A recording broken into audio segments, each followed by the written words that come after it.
오늘 그 한겨레 기사를 보니까 병리평이 제동이 걸렸는지 그렇게 짐작하게 만드는 내용이 있습니다. 내년 총선이 이제 가시권에 들어왔습니다. 이제 한 3개월 남았나요? 그렇죠. 4월 10일이니까 보름 지나면은 이제 3개월 남았네요. 각 당이 아직까지 그 비례대표제를 두고 의견이 달라서 지금 예비 후보 등록이 시작됐는데 선거제도가 아직 불비 상황입니다. 현행 준연동형제를 없애고 과거 병리평으로 돌아갈지 이게 쟁점입니다. 다 아시겠습니다만 다시 설명하자면 준연동형은 더불어민주당과 국민의힘이 그 당 이름으로 비례대표를 못 갖는 제도입니다. 병리평은 그 반대예요. 다시 얘기해서 지역구 의석수와 연동해서 가감하기 때문에 지역구에서 압도적인 의석을 차지할 더불어민주당과 국민의힘은 연동형 제도로는 비례대표를 가질 수가 없습니다. 자, 그러나 지역구를 얼마 가지든 간에 여간 비례대표의 경우 정당 득표율만으로 의석을 배정하는 병리평은 당연히 더불어민주당, 국민의힘에게 많은 의석을 주지 않겠습니까? 오로지 정당 득표율만으로 의석을 배정하니까요. 그게 병리평입니다. 연동형과 병리평 그 차이를 다 아실 거예요. 현행법은 지금 존재하고 있는 선거법은 준연동형입니다. 지난 21대 총선 때 더불어민주당이 정의당 등 군소정당과 통과시킨 건데요. 하지만 위성정당이 나왔지요. 더불어민주당은 더불어시민당, 그리고 당시 미래통합당이던 국민의힘은 미래한국당 이런 이름으로 미성정당을 내놨어요. 그리고 비례정당이 난립하면서 다양한 국민의 의견을 담는다는 취지는 퇴색됐습니다. 그래서 이번에는 연동형을 유지하자라는 쪽은 위성정당 방지법을 제정하자고 주장합니다.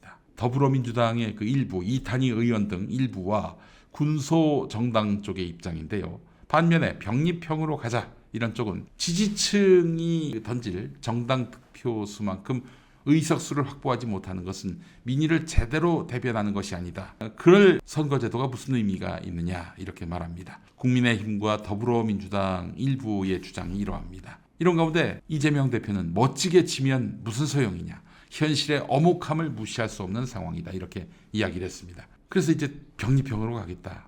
이런 뜻으로 많이들 해석하셨죠. 병리평으로 가겠다. 그래서 많은 민주시민들도 지금 윤석열 정권에게 맞서는 차원에서 민주당에게 몰표를 줘야 한다. 이러면서 병리평을 또 지지하기도 합니다.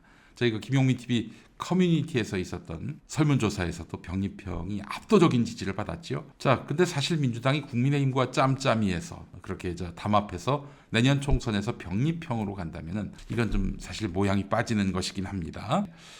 자, 이런 가운데 오늘 한겨레를 보니까 말이죠. 당 지도부가 최근 야권 비례연합정당 논의에 상당한 관심을 갖고 있다. 이렇게 말합니다. 당내 의원은 물론이고 제야 원로와 김부겸 전 총리까지 나서서 연동형 사수를 호소하고 있는 상황에서 병리평으로 가는 것은 아무래도 부담이 되고 그래서 일단 제동이 걸린 분위기다. 이렇게 오늘 한겨레가 보도했습니다. 자, 야권 내 비례연합정당이다. 어떻게 그 그림이 그려질 수 있을까요? 현재 그 정의당이 녹색당, 진보당과 함께 진보연합신당을 추진하고 있습니다. 이 정의당, 녹색당, 진보당은 확실히 반민주당 성향입니다. 자, 반면에 기본소득당은 사회민주당, 열린민주당 그리고 조국 전 장관 등과 함께 개혁연합신당을 추진하고 있는 것으로 알려져 있습니다. 이쪽은 그래도 민주당과 협조할 것은 협조해야 한다 이런 입장이지요. 덮어놓고 더불어민주당을 국민의힘과 똑같은 구태 거대 정당으로 보진 않습니다. 기본소득당, 사회민주당, 열린민주당, 조국 전 장관 쪽. 한겨레 보도 내용이 이렇습니다.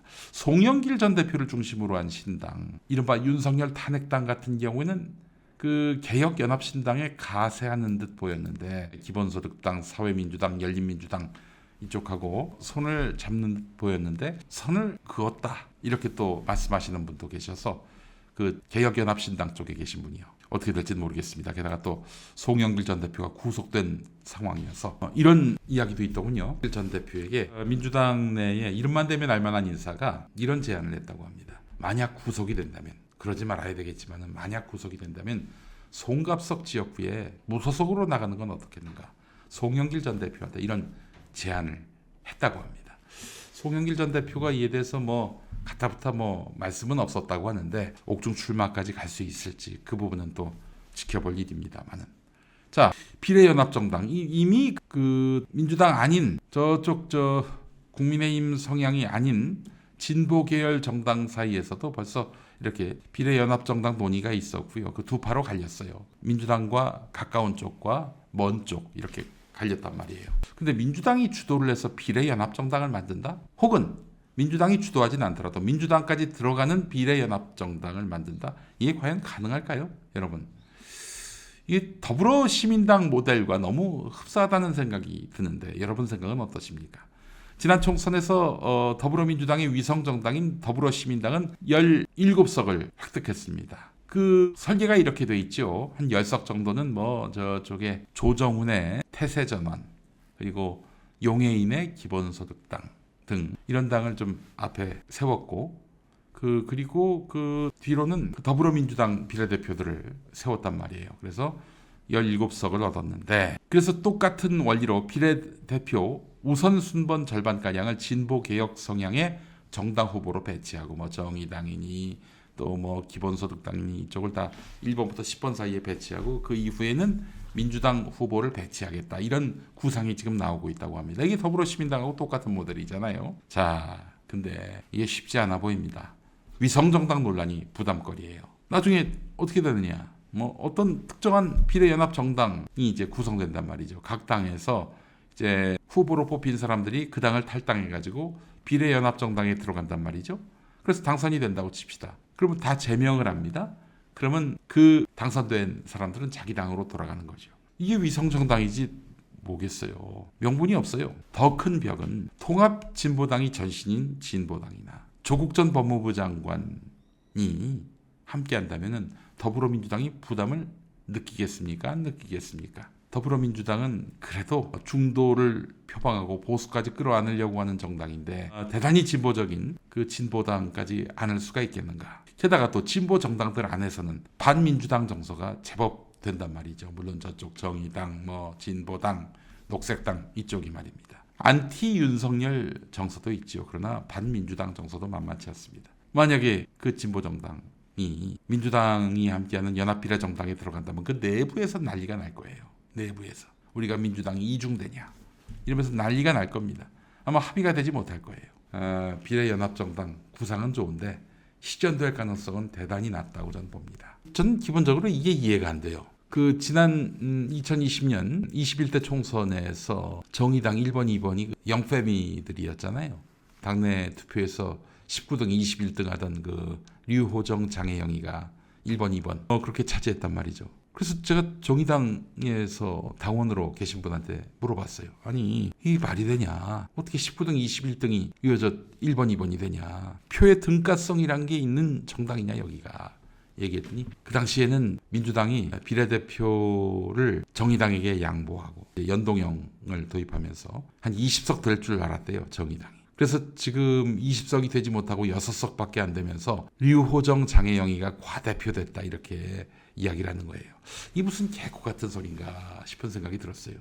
아니, 더불어시민당이 안 생겼으면 자기들이 20석을 먹을 수 있었다? 민주당 사람들이 정의당을 찍는다는 법이 있나요? 민주당 표가 자기들한테 온다? 그건 만약에 노회찬 의원이 그 당에 있었으면 가능할 일이기도 했겠다 하는 생각이 듭니다. 그 노회찬 의원은 민주시민을 동지로 봤잖아요. 비록 선거 때는 민주당을 찍는 분들이지만, 그러나 잠재적 정의당 지지자로 보고 우대하고 또 환대했던 노회찬 의원 아닙니까? 근데 민주시민을 동지가 아니라 뭐 조빠, 조국빠, 이렇게 문빠, 문재인빠 이렇게 몰아붙이고 그렇게 낙인을 새겼던 심술상정의 정의당에게 왜 민주당 지지자들이 표를 줍니까? 심술상정의 정의당에 왜 표를 줘요? 열린민주당에게 표를 줬겠죠.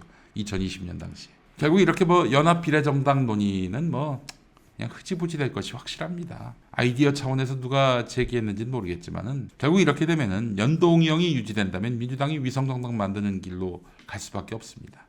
여기 반발하는 사람도 있고 뭐 탈당하는 사람도 있겠지만은 그렇게 될 수밖에 없어요. 만약에 민주당이 좋다, 위성정당 안 낸다, 그러면 어떻게 되겠습니까? 민주당과 우호적인 관계를 맺고 있는 어떤 사람이 민주당 지도부와 무관하게 민주당 위성정당을 만들 가능성 어떻게 막습니까? 그거 어떻게 막아요? 민주당 탈당해가지고 민주당 위성정당 만들면 어떻게 할 거야? 대책이 없습니다. 그러면 병립형보다 더 복잡한 고차 방정식이 바로 연합비례정당인데 비례연합정당인데 성공적으로 공천하기까지 이 프로세스가 엄청날 텐데 창당이나 될지 모르겠습니다. 저는 거의 불가능한 일이 아닐까 생각이 들고요. 많은 시간이 걸리지 않을 겁니다. 병립형으로 갈지 연동형으로 갈지. 그렇다고 해서 제가 병립형을 지지한다, 연동형을 반대한다 이렇게 생각하지는 마십시오. 저는 입장이 없습니다. 어떤 선거제도든 일당에게 일방적으로 유리하거나 불리하거나 그렇지 않다고 봅니다. 플레이어로 뛰는 사람들에게 선거제도가 중요하지 저는 그게 아니라고 봅니다. 윤석열 타도의 그런 어떤 거대한 민심, 이 민심은요 어떤 식으로든 반드시 표로서 드러나게 될 것입니다. 그러니까 지금 연동형이니 병립형이니 이 제도 갖고 주판을 굴리지 말고 윤석열 타도 투쟁에 정말 열의와 열정을 다해야 합니다. 그게 길입니다. 그게 선거운동이에요.